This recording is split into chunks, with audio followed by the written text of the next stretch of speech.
निवृत्तीनाथ महाराजांसोबत कीर्तनाला गेले आणि कीर्तन त्याच गावात गोपुशेठ नावाच्या भाऊजीच्याच गावात ठोळाला. इकडून भावाकडून उदास मनानं निघालेले, दिवसभर असाच घालवलाय. संध्याकाळी निवृत्तीनाथ महाराजांची भेट झाली आणि निवृत्तीनाथ महाराजांच्या सोबत ठोळा गावी कीर्तनाला गेले. कीर्तनात टाळ घेऊन उभे राहिले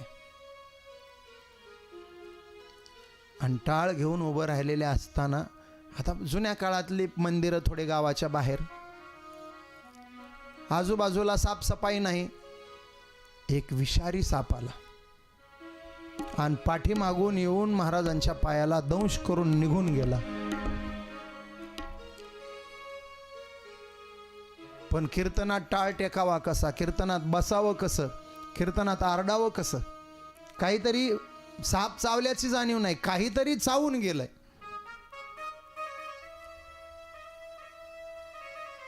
कीर्तन संपलं. निवृत्तीनाथ महाराजांचं दर्शन घेतलं. महाराजांनी चेहरा पाहिला. जाणकार होते महाराज. अरे मोतीराम, तुला सर्पदंश झाला. जुन्या काळातली मंडळी हुशार होती. महादेवाचं मंदिर आजूबाजूला काहीतरी जडीबुटी मागवली, तिचा रस पिळला. एकतर महात्मा अधिकारी आणि त्यात औषधी प्रभावी, दोन्हीचा गुण आला आणि मोतीराम महाराजांना विषबाधा झाली नाही. बोला श्री संत मोतीराम महाराज की जय. मग आता जायचं कुठं? निवृत्तीनाथ महाराज म्हटले, चल लोहगावला माझ्यासोबत, तिथं आराम कर, मग सकाळी कुठं जायचं जा. निवृत्तीनाथ महाराजांचा फेटा घेतला. मागं चालत चालत लगबगीनं लोहगावी पोहोचले. परभणी जिल्ह्यामध्ये लोहगाव नावाचं प्रसिद्ध गाव आहे. तिथं लोहगावकरांचा फड आहे. झोपले. स्वप्न पडलं. संप्रदायातली स्वप्न खोटी होत नाही बरं, संप्रदायातली स्वप्न खरी होतात. आळंदीत दोघांना पडलेलं स्वप्न माहीत आहे ना आपल्याला. सिद्धोपंतांना स्वप्न पडलं, तुझी एकुलती एक कन्या तुझ्या दारात आलेल्या यात्रेकरूला दे, त्यांच्या पोटी आम्हाला जन्म घ्यायचा आहे. दुसऱ्या दिवशी विठ्ठलपंताच्या स्वप्नात जाऊन सांगितलं, सिद्धोपंतांची एकुलती एक कन्या, तो अंगीकार कर, आम्हाला तुमच्या पोटी जन्म घ्यायचा आहे. खरे झालेले स्वप्न आहेत हे सगळे. आपल्या स्वप्नांचा घोटाळा नाही सांगितलेला बरं. आपलं काय? ज्ञानदेव म्हणे पाहता पाहिले, स्वप्नीचे चेले जाईल लया, स्वप्नीचे चेले जाईल लया, स्वप्नीचे चेले जाईल लया. ज्ञानदेव म्हणे पाहता पाहिले, स्वप्नीचे चेले जाईल लया, स्वप्नीचे चेले जाईल लया, स्वप्नीचे चेले जाईल लया, स्वप्नीचे चेले जाईल लया. स्वप्नी निधान फावे ते चेलिया हरपे आघवे. स्वप्नीची अनेकता चेलिया नोहे. आणि आपले स्वप्न खरे झाले असते तर किती बरं झालं असतं बरं. आज मला स्वप्न पडलं होतं, आज सकाळी, सकाळची आजची गोष्ट आहे. मला स्वप्न पडलं. स्वप्नामध्ये मला 2 कोटीची लॉटरी लागली होती. आज काय झालं, आम्हाला प्रवास करायचा होता, इकडेच यायचं होतं. मग आम्ही सगळे सोबतच येणार होतो. मी आमचे हे जनक महाराज आहेत, आम्ही त्यांना रामाचे सासरे म्हणतो. आमच्याकडे तबलजी एक होते, त्यांचं नाव राम होतं. मी सांगायचो आमचे हे सासरे जावई आहेत. त्यांना म्हटलं, रात्री आता मी घरी उशिरा पोहोचेल, झोपायला उशीर होईल, सकाळी तुम्ही न चुकता मला 5 वाजता फोन करून उठवा, म्हणजे माझी आंघोळ देवपूजा सकाळचं उरकून मी 6ला तयार झालो पाहिजे. आपल्याला 6ला प्रवास सुरू करायचा आहे. घरी गेलो, गाढ झोपलो. 4:45च्या दरम्यान मला स्वप्न पडलं. स्वप्नामध्ये मला 2 कोटीची लॉटरी लागली.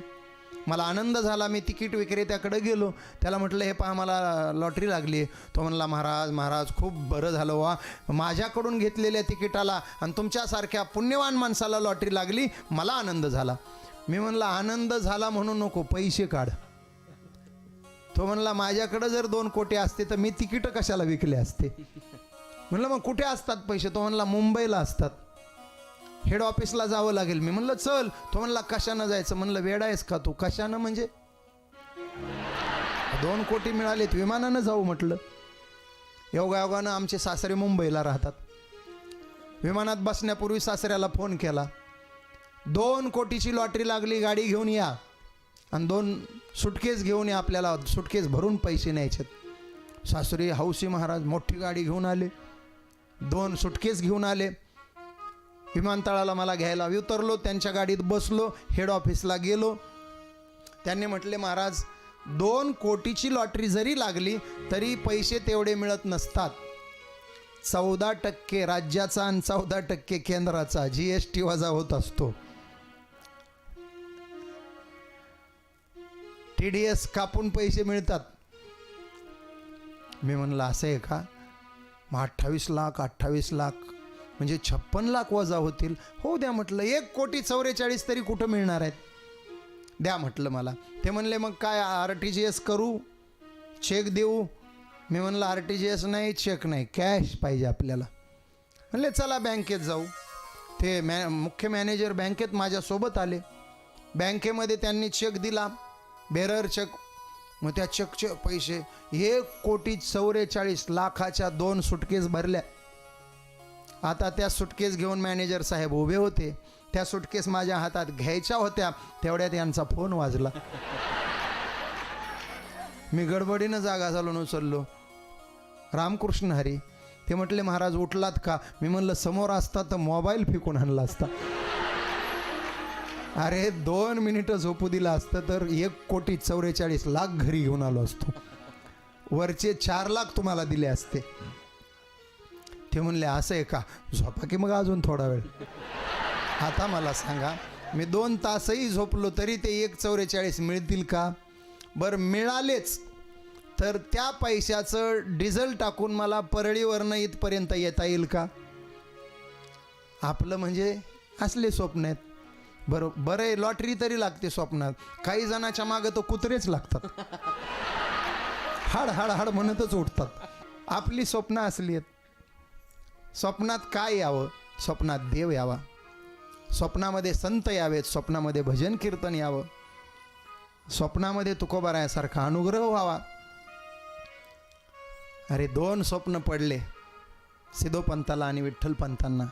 तर त्या 2 स्वप्नांचा परिणाम विठ्ठलपंत रुक्मिणी मातेचा विवाह झाला आणि त्या दाम्पत्याच्या पोटी विश्वाचा उद्धार करणारे 4 देव जन्माला आले. बोला श्री संत ज्ञानेश्वर महाराज की जय. सदाशिवाचा अवतार स्वामी निवृत्ती दातार, महाविष्णूचा अवतार सखा माझा ज्ञानेश्वर. ब्रह्मा सोपान तो झाला, भक्ता आनंद वर्षला. आदिशक्ती मुक्ताबाई दासी जनी लागे बाई. सदाशिवाचा अवतार. 2 स्वप्नांचा परिणाम स्वामी निवृत्ती दातार पोटाला आले. 2 स्वप्नांचा परिणाम सखा माझा ज्ञानेश्वर पोटाला आले. 2 स्वप्नांचा परिणाम ब्रह्मा सोपान तो झाला आणि त्याच 2 स्वप्नांचा परिणाम आदिशक्ती मुक्ताबाई पोटाला आली. स्वप्न अशी असावीत. आमच्या मोतीराम महाराजांना स्वप्न पडलं. तुळशी वृंदावनाला माथा लावून झोपले होते. स्वप्नामध्ये साक्षात भगवान आले. रूप सावळे सुकुमार, कानी कुंडल मोतीहार. आणि स्वप्नामध्ये येऊन विठोबानं सांगितलं, मोतीराम तुझा भाग्योदय होणार आहे, तुझी भाग्यदशा पालटणार आहे. याच निवृत्ती नाथ महाराजांचे बंधू, याच लोहगावकर फडाचे अधिपती याच लोहगावकर पवित्र घराण्याची परंपरा सांभाळणारे दत्तूबुवा यांना गुरु करून घे, यांच्याकडून तुळशीमाळा धारण करून घे, त्यांचा शिष्य हो. तुझ्या हातून मला मराठवाड्याचं कल्याण करायचं आहे. देव अदृश्य झाले. मोतीराम महाराज उठून बसले. काय झालं हे? देव स्वप्नामध्ये आले. जागा बदलली. दिवसभर कीर्तन भजन केलंय, ध्यानात तेच आहे म्हणून झालं असेल वाटलं. जागा बदलून दुसऱ्या जागेवर झोपले. झोप लागली 5व्या मिनिटाला पुन्हा भगवान पंढरी स्वप्नामध्ये आले. अरे मोतीरामा, झोपेची जागा बदलून काय होणार आहे? मी जे सांगतो ते अंतिम सत्य आहे. तू माळ घाल दत्तूबुवाकडून, तुझ्या हातून मला समाजाचं कल्याण करायचंय. 2 वेळा स्वप्न दृष्टांत झाला. मोतीराम महाराज उठले, धावतच मंदिरामध्ये गेले. पांडुरंगाच्या पायाला मिठी मारली. देवा, आज कृत्य झालो, इच्छा केली ते पावल. आज माझ्या जीवनाला दिशा मिळाली. विचारात पडलो होतो काय करावं. आज ठरलं, उरलेलं सगळं आयुष्य वारकरी संप्रदायाला झोकून द्यायचं, वारकरी संप्रदायाचं काम करायचं, रंजल्या गांजल्याची सेवा करायची, गोरगरिबांची सेवा करायची, व्यसनी माणसाला निर्व्यसनी बनवायचं, व्यभिचारी माणसाला सदाचारी बनवायचं, दुराचारी माणसाला सज्जन बनवायचं. ज्याचं संसारात लक्ष नाही त्याला संसारात लक्ष घालायला लावायचं. बस आजपासून समाजसेवेचा वसा मी घेतला. वयाच्या 23व्या वर्षी 1890ला माळ घातली महाराजांनी दत्तूबुवा महाराजांकडून. बोला दत्तूबुवा महाराज की जय. जाता जाता सामाजिक संदेश देऊन जातो तरुण पिढीला. नववर्षाचा दिवस आहे. संकल्प करा गड्या, वर्षभर आम्ही पती पत्नी भांडणार नाही, एवढा जरी संकल्प केला आणि तेवढा जरी कडीला नेला तरी आमच्या या कथा मालिकेचं नक्की सार झालं आणि ते सार आमच्या पदरात पडलं असं आम्ही म्हणू. 4-2 लोकांनी हा संकल्प करावा. काय झालंय, घराघरामध्ये इगो प्रॉब्लेम झाला. जुन्या काळात, आता माझ्या समोर ज्येष्ठ मंडळी बसलेली आहे, खरं सांगा बरं, तुम्ही लग्न करताना पोरगी पाहायला गेला होतात का? बापानं हाणला असता की धरून? मुलगी न पाहता तुमचे लग्न झाले, काय अडचण आहे का संसारात? अरे 70 ओलांडली, 80 पर्यंत गेलं तरी आनंदानं संसार चालू आहे की नाही? उलट म्हातारी नाही दिसली तर घाबरून जाते.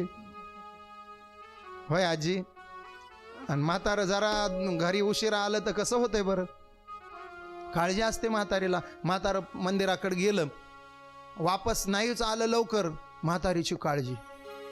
अरे पिंट्या बघर त्याचं मड कुठं बसलंय, पाराकडे गेलं होतं र. किरकिर जरी करत असली ती किरकिर नाही, ती काळजी आहे. उपाशी गेलं ना ते, रानात गेलं तसंच तिकडूनच पोरानं सांगितलं आजी अगं रानात गेलाय बाबा. मग म्हातारीची काळजी. सोनबाईला म्हणणार 4 भाकरी टाक बरं माझ्या म्हाताऱ्याच्या नावानं. टाक लवकर, काहीतरी कोरडी भाजी कर, शेंगादाण्याची चटणी वगैरे कर, हिरव्या मिरच्याचा ठेसा वगैरे कर.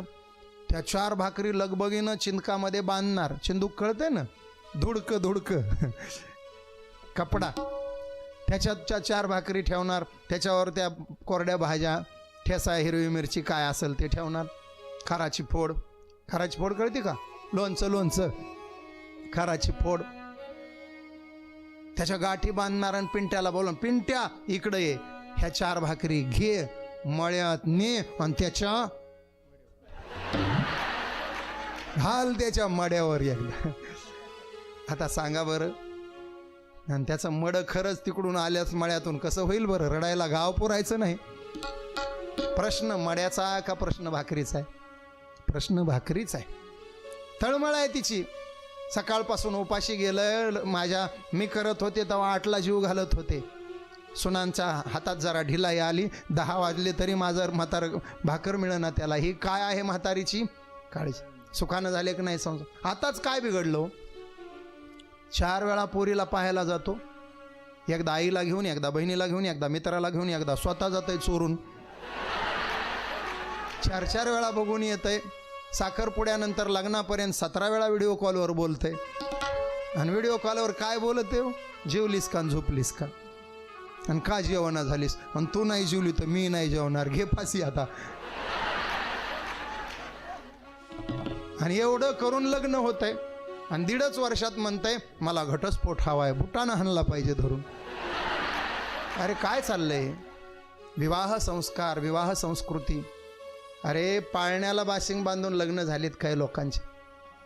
2 मित्र असायचे, रामराव शामराव. रामरावला मुलगा 4 वर्षाचा, शामरावला मुलगी झाली. रामराव शामरावच्या घरी जायचे आणि पाळण्यालाच कुंकू लावायचे. शामराव तुमची पोरगी आमच्या पोराला केली बरं का. आणि शामराव नाही म्हणायचं, रामराव तुम्हाला नाही म्हणायचं, आमची हिंमत आहे का. आणि मग ते लेकर वयात आल्यावर त्यांचं लग्न लावायचं. पाळण्याला कुंकू लावून सुरू झालेला संसार. म्हातारं 100चं आणि म्हातारी 96ची. गुन्ह्या गोविंदानं कडजाई मातेच्या दर्शनाला जोडीनं यायचे. किती आनंद हो. आताच काय झालं? इगो वाढला, इगो. नवरा म्हणते का बस तुला काय कळत नाही, आणि हळूहळू बायको म्हणते गप्प बसा तुम्हाला काही कळत नाही. ऐका, जरा आपण बदल करूयात. संकल्प करायचा 1 जानेवारीला ह्या बदलाचा. तुला काही कळत नाही म्हणण्यापेक्षा तुला माझ्यापेक्षा कळतं असं म्हणायला सुरुवात करा. तुला काही कळत नाही म्हणण्यापेक्षा तुला माझ्यापेक्षा कळतं. आणि एक खरं सांगू का? खरंच सांगा बरं, सगळ्यांना सगळंच कळतं का? एकाला सगळं कळत नाही, सगळ्याला एक कळत नाही, आणि सगळ्याला सगळं तर बिलकुलच कळत नाही.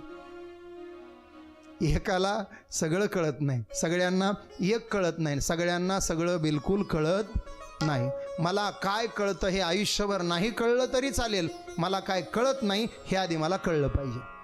मला काय कळत नाही हे ज्या दिवशी मला कळलं त्या दिवशी खऱ्या अर्थानं कळायला सुरुवात झाली असं म्हणायचं. मी हे सारं कळण्यासारखंच बोललोय, तुम्हाला कळलंय? नाही कळलं? कळेल, टीव्हीवर बघा, नक्की कळेल. 1 जानेवारीला हा संकल्प करूयात आपण आज की मला काही कळत नाही हे आधी मला कळवून घ्यायचंय. माने कबुली देत जाऊ महाराज. ज्याला जे कळत नाही त्यानं त्याच्यामध्ये माघार घ्यावी. हा तबला आहे दत्ता महाराज, मला त्यातलं खरंच काही कळत नाही. मला तो लावता येत नाही, वाजवता येत नाही. मग जर मला तो कळतच नाही तर मी उगाच त्यांना म्हणावं का इकडून हाना तिकडून हाना तिकडून हाना. त्यांनी तो इथं आणून ठेवला आणि मला म्हटले कुठं हाणायचं तिथं हाना. मग मी म्हणत हे मला कुठं येत नाही तर गप कथा कर, कशाला बघतो तिकडं. हे झालं आमचं. आता ऐका तुमचं. आपल्याला लय नाद महाराज. भाजी अशी झाली पाहिजे, भाजी तस्सी झाली पाहिजे, भाजी अशी कर, भाजी तस्सी कर. बायकोने एका दिवशी हाताला धरलं, स्वयंपाकघरात नेलं आणि तुम्हाला म्हणले आजची फोडणी तुम्ही टाका आणि एकदाचं कळू द्या नेमकी कशी करायची आहे. मग तिथं म्हणायचं हे मला कुठं येतंय, येत नाही तर गिळ गपचिप. त्याला ताण देतो बायकोला. संकल्प करा, आम्ही वाद करणार नाही, आम्ही संवाद करू. ऐका, संवाद सुरू झाला की वाद कमी होतो आणि संवादातून सुसंवाद व्हायला वेळ लागत नाही. हलक्या फुलक्या सुसंवादातून घरं उभी राहतात. काय मनात आहे ते मोकळ्या मनानं बोलायची सवय ठेवा, दाबून ठेवू नका. एका दिवशी स्फोट होईल त्याचा. एकमेकाचं काय पटत नसेल तर एकांतात सांगत जा. 4 माणसासमोर एकमेकांचा सन्मान करायचा आणि एकमेकांच्या चुका एकांतामध्ये सांगायच्या. ऐका, भाजीत थोडं मीठ जास्त असेल, तिखट जास्त असेल आणि तुमच्या सोबत 4 पाहुणे जेवायला बसलेले असतील, मोकळ्या मनानं खाली मान घालून जेवत राहायचं. 2 घोट पाणी जास्त प्या, काय बिघडतं. आणि नंतर खोलीत गेल्यावर बायकोला सांगायचं आज जरा मीठ जास्त झालं होतं बरं, थोडं तिखटही जास्त पडलं होतं, पुढच्या वेळेला काळजी घे. किती आनंद होईल तिला. अरे तिनं तिचा घर सोडलं, मायबाप सोडले, आपल्यासाठी आली ना आपल्या घरी. मग तिचा सन्मान, तिचं मन जपणं आपलं काम आहे ना. शास्त्र सांगून जाईल मी, यत्र नार्यस्तु पूज्यन्ते तत्र रमन्ते देवतः. ज्या घरामध्ये नारीचा सन्मान होतो त्या घरामध्ये 33 कोटी देवांचं वास्तव्य असतं, असे आमची शास्त्र छाती ठोकपणे सांगतात. म्हणून नारी सन्मान करायचा संकल्प करा आज 1 जानेवारीला.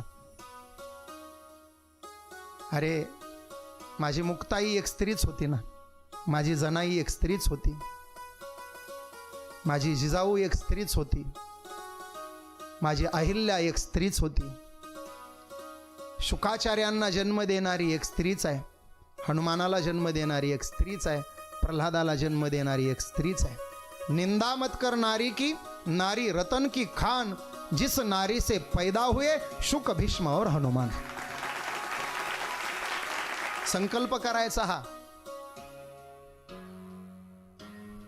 माझी बहिणींना विनंती, हात जोडून, तुम्ही राखी पौर्णिमा साजरी नाही केली तरी चालेल, तुम्ही 1 जानेवारीला भावाच्या मनगटात एक धागा बांधा आणि त्याच्याकडून 1 जानेवारीला वचन घ्या, संकल्प घ्या की दादा आज मला एक वचन दे, आज एक संकल्प कर.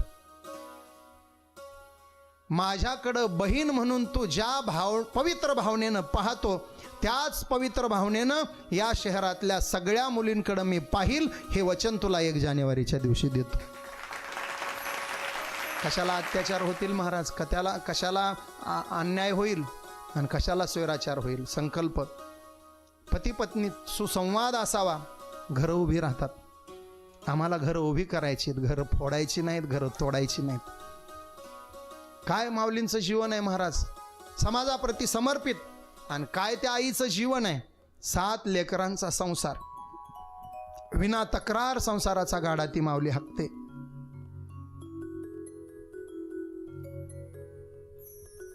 मला अहोभाग्य माझं, दादा माऊलींचं मला दर्शन झालं, त्यांचा मला 100च्या नोटेचा प्रसाद प्राप्त झाला. तसं मला आईचं सुद्धा अनेक वेळा दर्शन झालं आणि त्या आईचा सुद्धा मला आशीर्वाद प्राप्त झाला. परिस्थिती एवढी एकदा खालावली महाराज, दुष्काळ पडला, घरात काय आहे काय नाही बघायला माऊली तयार नाहीत. माऊलीचं एकच, समाज, लोक, कीर्तन, सप्ताह, भजन. तर काळजी आईला ना. तुमच्याकडं होतं की नाही काय माहिती, मराठवाड्यामध्ये दुष्काळी परिस्थिती आली तेव्हा सुकडी होती. सुकडी हा पदार्थ सरकारमार्फत दिला जायचा आणि तो राशन दुकानातून उपलब्ध व्हायचा. शाळेमध्ये मुलांना पण ती सुकडी खायला दिल्या जायची. 7 लेकरं ना, एका लेकराला 2 पुडे मिळायचे. 14 पुडे घरात आणायचे आणि ती सुकडी पाणी टाकून शिजवायची आणि लेकराला खाऊ घालायची. सुकडी खाऊन लेकरं जगवले, पण त्या माऊलीनं नवऱ्याबद्दल ब्र सुद्धा तोंडातून कधी काढला नाही. अशा आईला आमचं साष्टांग दंडवत आहे. संसाराचा गाडा माऊलीने हा. आणि हे खरंच आहे महाराज, ज्याला समाज कार्य करायचंय त्याच्या पाठीमागे बायको तितकीच खंबीर असली पाहिजे. आपण कौतुकानं म्हणतो कुठल्याही यशस्वी पुरुषाच्या मागे एक स्त्री उभी असते, बिलकुल असतेच.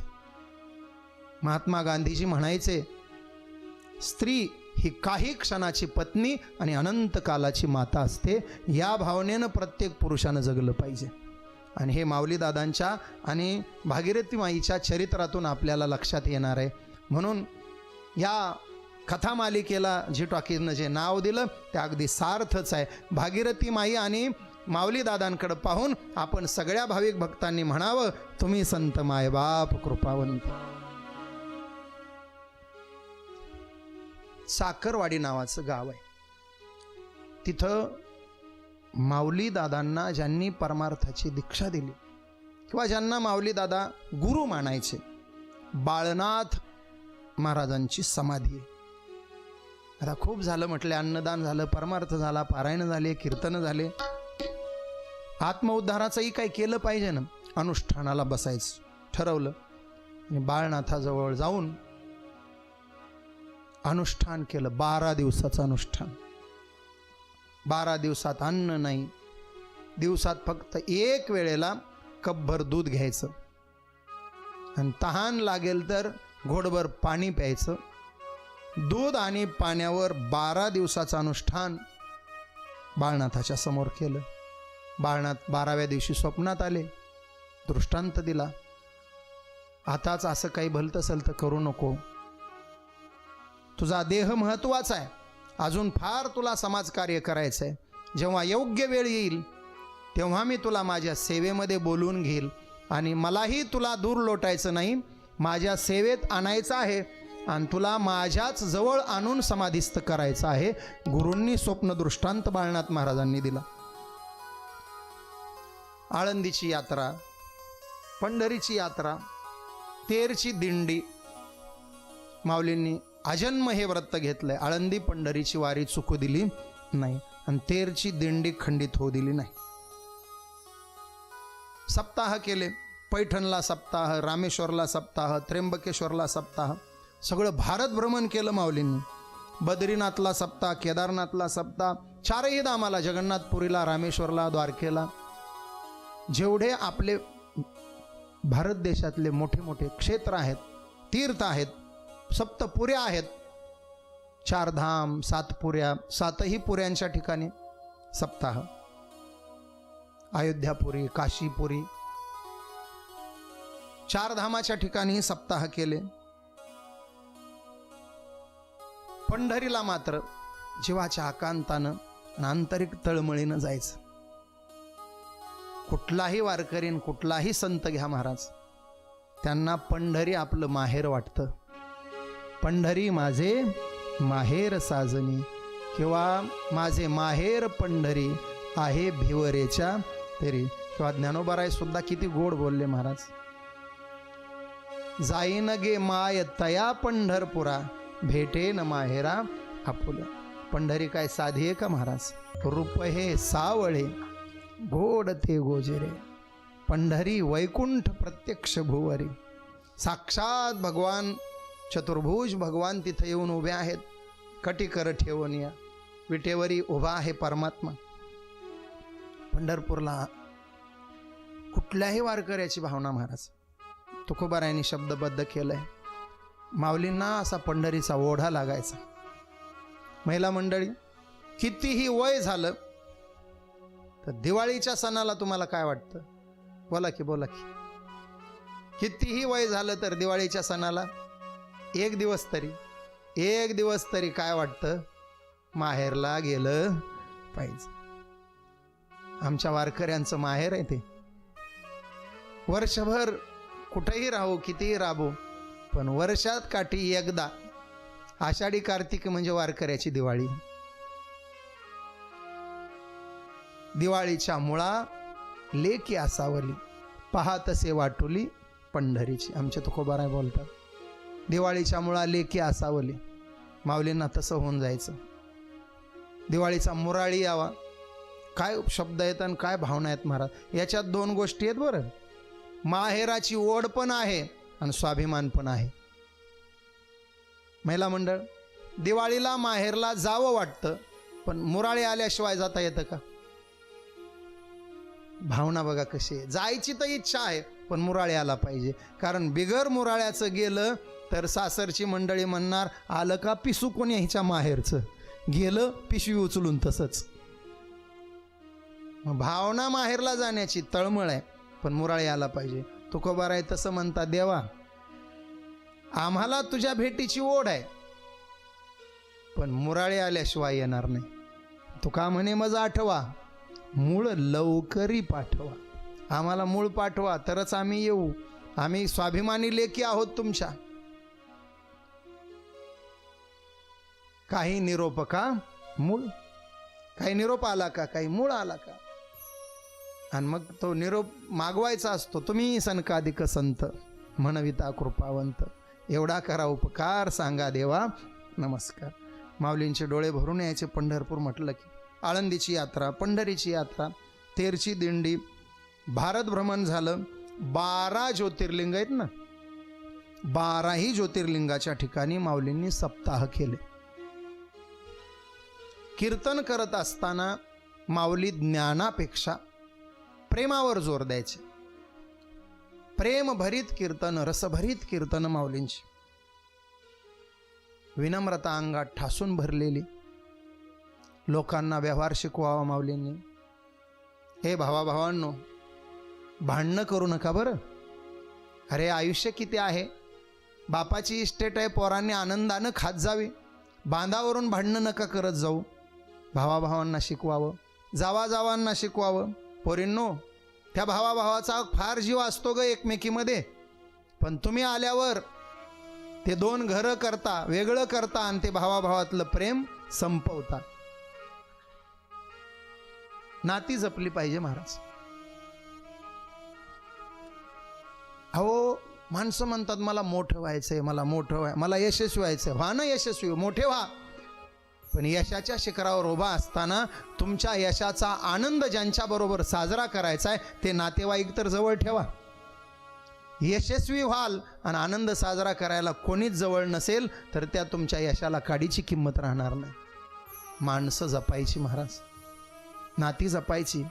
आई वडील, भाऊ बहीण, काका काकू, मामा मामी, आत्या, हे सगळा परिवार जपायचा जपायचा.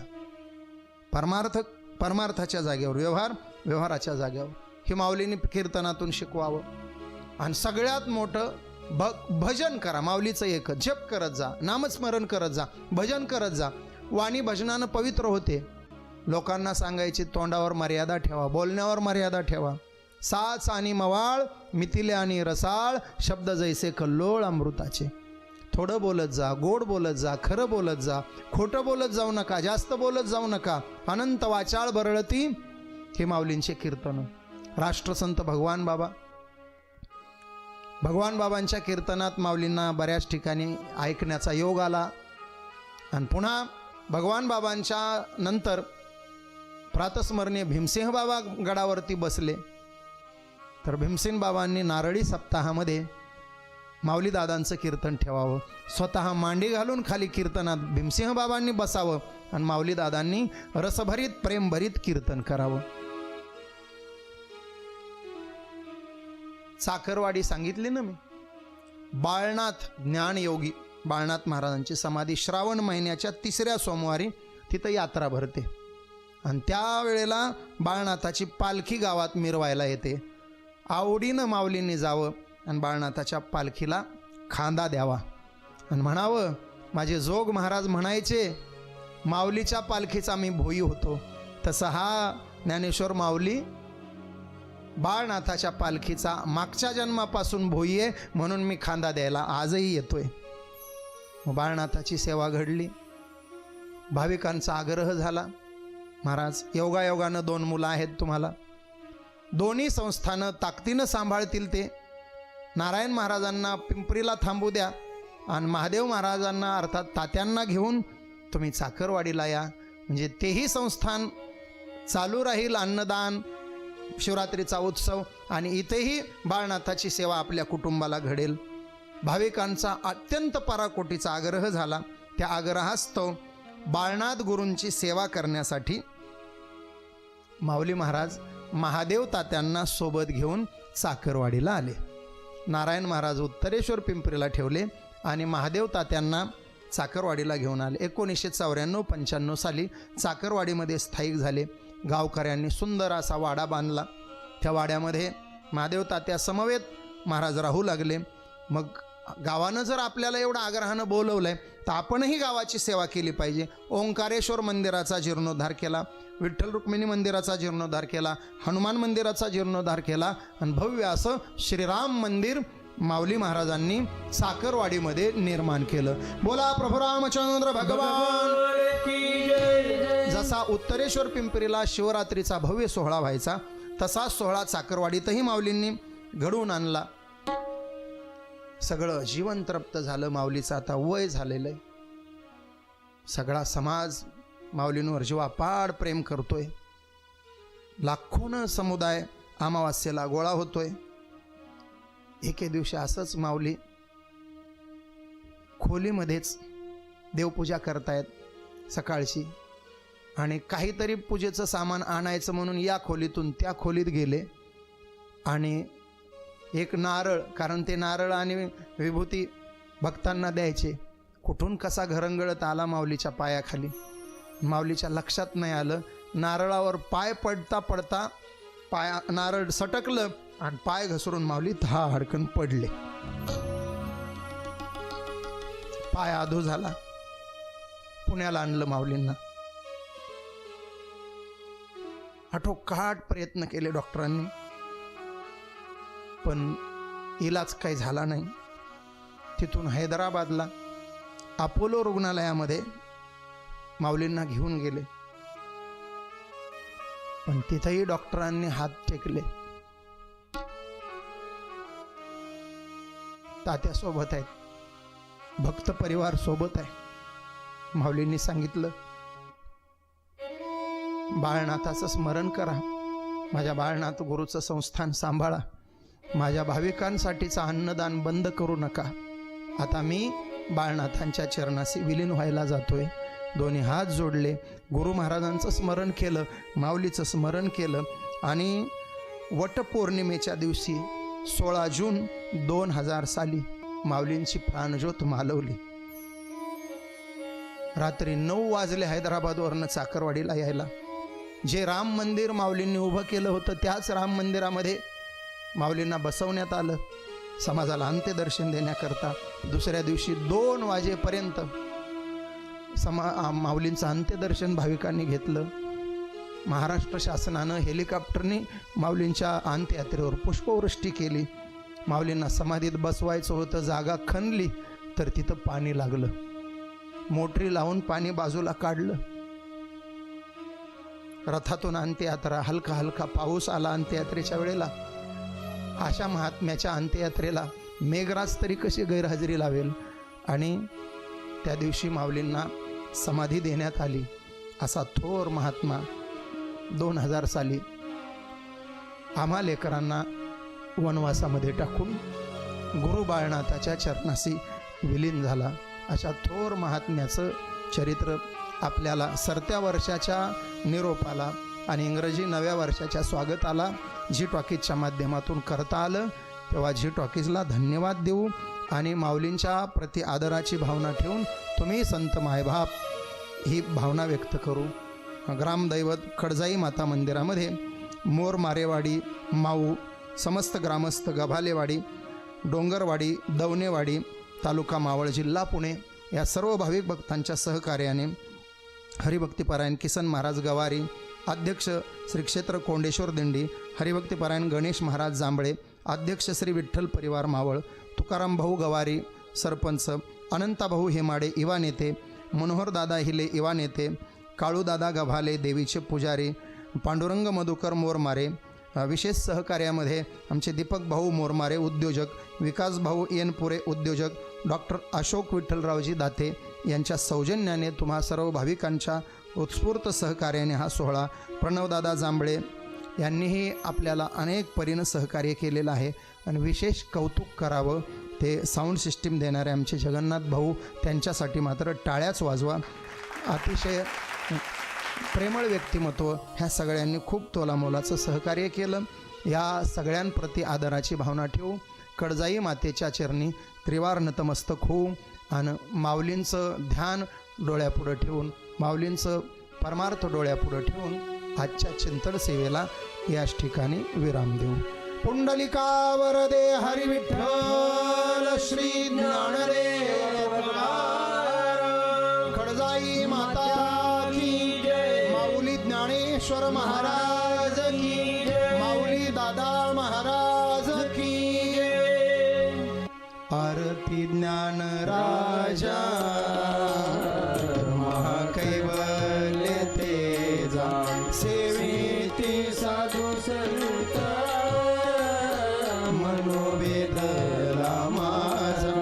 आरती ज्ञान राजा महाकैवल्य तेजा, आरती ज्ञान राजा महाकैवल्य तेजा. लोपले ज्ञान जगे हितने न